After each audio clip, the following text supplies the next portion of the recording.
Hello friends, मेरा नाम है आशीष और आपका स्वागत है आपके अपने YouTube channel AK Mashup World पर। यार भाई साहब, प्यूटन ने भारत आने से पहले भाई साहब अपने देश में भारतीय नेवी शिप्स को अपने देश में फ्री एंट्री देकर भाई साहब चीन पाकिस्तान की उड़ा दी थी।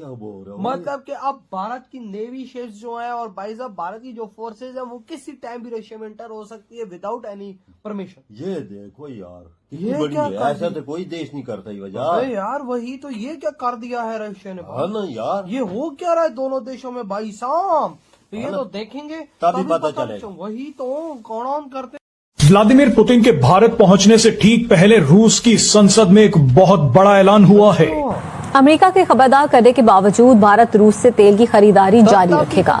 भारत तेल की रूस से खरीदारी जारी रखेगा।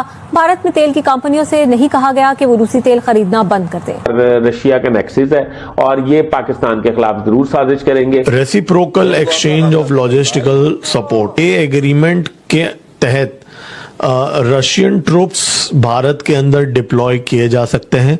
रशियन वॉरशिप्स भारत के डॉकयार्ड्स में डॉक कर सकते हैं। हो सकता है वो कहें कि जी S-400, अब वो कह रहे हैं कि जी उसका मजीद अपग्रेडेड वर्जन हम आपको देने को तैयार हैं।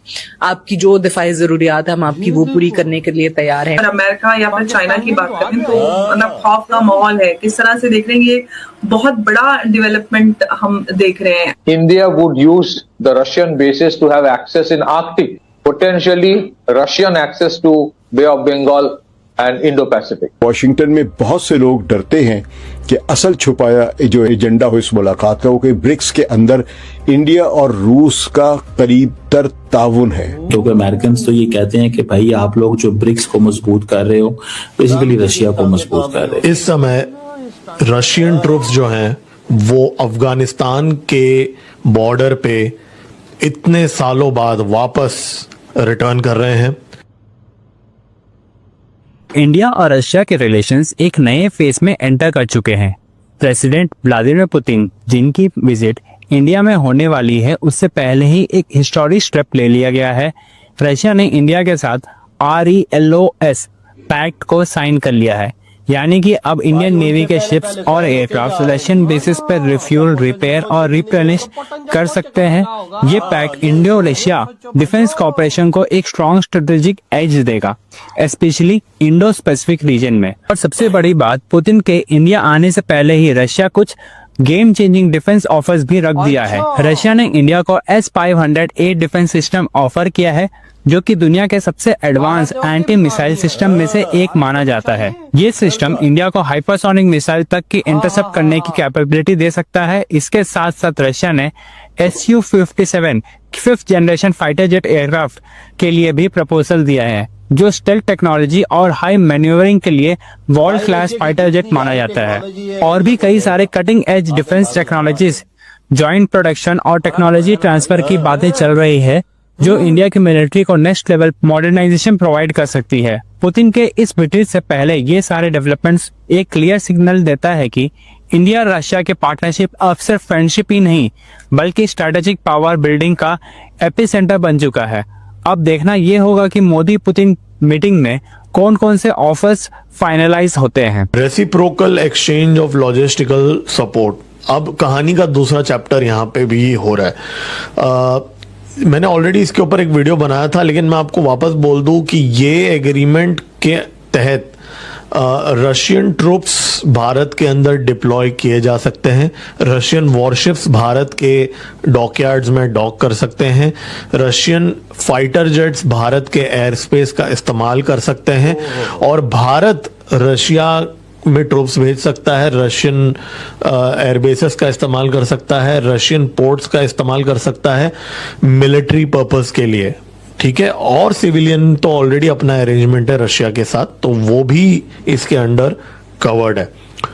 भारत के यहाँ पे 3 फायदे हैं मेरे हिसाब से, उसको थोड़ा डिटेल में अब बात करते हैं। पहले मैं शॉर्ट में बता दूंगा कि कौन से 3 है। पहला तो ये है कि इस समय CIA का प्रेजेंस बांग्लादेश के अंदर हो रहा है, पाकिस्तान वॉरशिप्स भी वहां पे आ रहे हैं। मैं ये तो नहीं बोलूंगा कि परमानेंट डिप्लॉयमेंट हो रहा है या 1971 जैसा कुछ ऑलरेडी हो गया है, ऐसा नहीं हो रहा है। वो लोग भी थोड़ा थोड़ा घुस रहे हैं, तो पुतिन और भारत दोनों भी थोड़ा अभी माहौल बना रहे हैं यहाँ पे इस रीजन के अंदर। तो वो पहला रीजन है। खतरे की घंटी तो बाज चुकी है। दूसरा रीजन ये है कि अगर कोई कॉन्फ्लिक्ट होता है भारत पाकिस्तान के बीच में, या बांग्लादेश के ऊपर कोई भारत एक्शन करता है, या कुछ भी अगर इस रीजन में होता है और भारत यूनाइटेड स्टेट्स के अगेंस्ट कुछ करता है, तो यूनाइटेड स्टेट्स बदला लेने के लिए स्विस कनाल का जो रूट है उसको ब्लॉक कर सकता है भारत के लिए। ठीक है, उनके प्रॉक्सीज हैं, सैंक्शन कर सकता है वो रूट, राइट। तो उस हालत में भारत के पास कोई दूसरा भी तो रूट होना चाहिए। अब एक रूट है वो छाबार पोर्ट, जिसको ऑलरेडी अभी सैंक्शंस का एग्जेम्पशन तो मिला है भारत को मार्च 2026 तक, लेकिन ट्रंप का क्या है, वो कल सुबह बिस्तर से राइट साइड में उठ के बोलेगा कि नहीं जी मैं इसके ऊपर सैंक्शंस लगा दूंगा। तो वो एक इशू है। तो यहाँ पे चेन्नई व्लादिवोस्तोक का ऑलरेडी जो हमारा अरेंजमेंट है उसको, उस रिश्ते को आगे बढ़ा के और व्लादिवोस्तोक के आगे वो आर्टिक का रास्ता से भारत जो है वो रशिया में वहां पे जा सकता है। और इतना रशिया ही नहीं, आर्टिक के रीजन से रशिया जाके वहां से वो यूरोप में भी भारत सप्लाई कर सकता है। ये बात हो रही है कि रशिया पिच करेगा S-500 भी कह रहा है, ठीक है आपने S-400 इस्तेमाल करके देख लिया ना ऑपरेशन सिंदूर में। ऑपरेशन सिंदूर में जो आपने इस्तेमाल करा वो छोटा भाई था, हम आपको बड़ा भाई ऑफर कर रहे हैं। अच्छा, ये दोनों प्लेटफॉर्म्स S-400 S-500 में फर्क क्या है? What is the difference between both these platforms and why is S-500 far more effective? भाई हाँ, और देखो ना भाई साहब, पुतिन ने आने से पहले दे दिए इजाजत।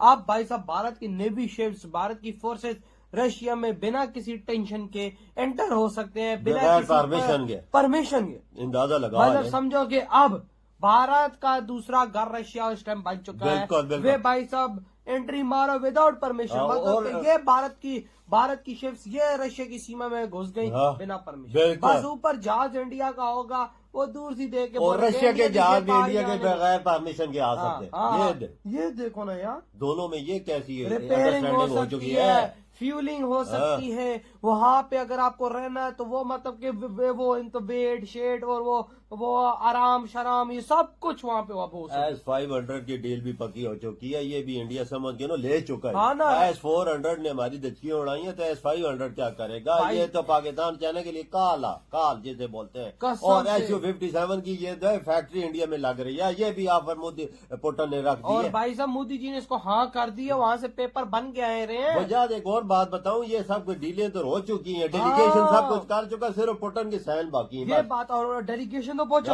2:30 बजे 3 बजे पुतिन आज पहुंच जाएगा तकरीबन 2:30-3 बजे तकरीबन पहुंच। और भाई उसके पहुंचते ही जो पुतिन का ग्रैंड स्वागत होगा वो दुनिया देगी, खासकर अमेरिका को तो ऐसी आग लगेगी तो वो बोलेगा ये क्या बन गया। जाहिर सी बात है। और पाकिस्तान उधर ही भाई सब मर जाना है, पाकिस्तानी लोग उधर ही मर जाने हैं, क्योंकि जो भाई सब रशिया और भारत की दोस्ती है, ये पाकिस्तानी भाई सब कभी भी उस लेवल पे नहीं जा सके। यार वजह ब्रिक्स को मजबूत मोदी जी कर रहे हैं, ब्रिक्स जो नहीं है ब्रिक्स, और ये देख चाइना इंडिया और रशिया साथ मिलके अपनी करेंसी भी लॉन्च करने का ऐलान कर सकते हैं। तो ये भी बात बताओ, पाकिस्तानियों बोलो ना अपने बाप चाइना को कि हमारे देश में भी कुछ ऐसा काम करे, वो नहीं करेगा, वो हमारी बजाता है। और अमेरिकी डॉलर का भी खात्मा यकीनी हो चुका है बिल्कुल इस टाइम पे, ये भी बात बता दूं, क्योंकि दुनिया की 3 बड़ी महाशक्तियां एक प्लेटफॉर्म पर आ जाए तो फिर एक महाशक्ति क्या करेगी? 3 महाशक्तियां बड़े देश हैं भाई, ये फैसला कर ले। अमेरिका क्या उखाड़ लेगा? कुछ भी नहीं उखाड़ सकता मेरे भाई। उल्टा वो रोएगा, चीखे मारेगा कि भारत जैसे विशाल देश से पंगा लेकर